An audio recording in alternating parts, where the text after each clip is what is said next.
দেশজুড়ে মৌসুমী বায়ু সক্রিয় থাকায় আগামী ৭২ ঘন্টা ভারী বৃষ্টির সতর্কতা দিয়েছে আবহাওয়া অধিদপ্তর। সেই সাথে ভারী বৃষ্টির প্রভাবে পার্বত্য অঞ্চলে ভূমিধস সহ দেশের বেশ কিছু এলাকায় জলাবদ্ধতায় আশঙ্কার কথা জানিয়েছে আবহাওয়া অফিস।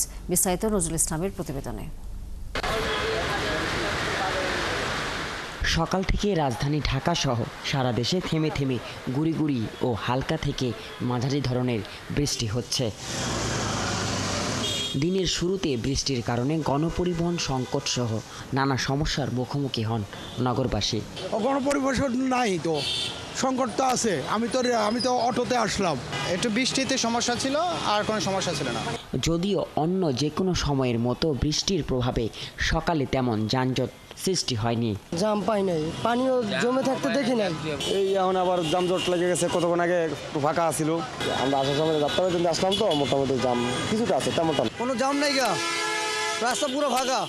আবহাওয়া কর্মকর্তারা বলছেন, কয়েকদিনের তীব্র তাপদাহের পর গত 15 জুন থেকে দেশ জুড়ে মৌসুমি বায়ু তীব্রভাবে সক্রিয় হওয়ায় কখনো একটানা এবং কখনো থেমে থেমে হালকা থেকে মাঝারি ধরনের বৃষ্টি হচ্ছে। এই বৃষ্টিপাতটা এই মাস জুড়েই হবে এবং আমরা তো আগামী 72 ঘন্টার জন্য সকল বিভাগের কোথাও কোথাও ভারী থেকে অতি ভারী বৃষ্টিপাতের সতর্কবার্তা রয়েছে এবং এই বৃষ্টিপাতের ফলে কোথাও কোথাও চট্টগ্রাম পাহাড়ি এলাকায় ভূমিধসের সম্ভাবনা রয়েছে এবং চট্টগ্রাম মহানগর, খুলনা, ঢাকা এসব অঞ্চলে বিশেষ করে অস্থায়ীভাবে জলাবদ্ধতা তৈরি হতে পারে।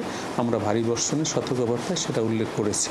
বৃষ্টির সাথে বজ্রপাতের পূর্বাভাসের পাশাপাশি মোংলা, চট্টগ্রাম, খুলনা ও পায়রা বন্দরকে আগামী 2 দিন 3 নম্বর সতর্ক সংকেত দেখাতে বলছে আবহাওয়া অফিস। তারপর বলবেন। নজরুল ইসলাম, 71, ঢাকা।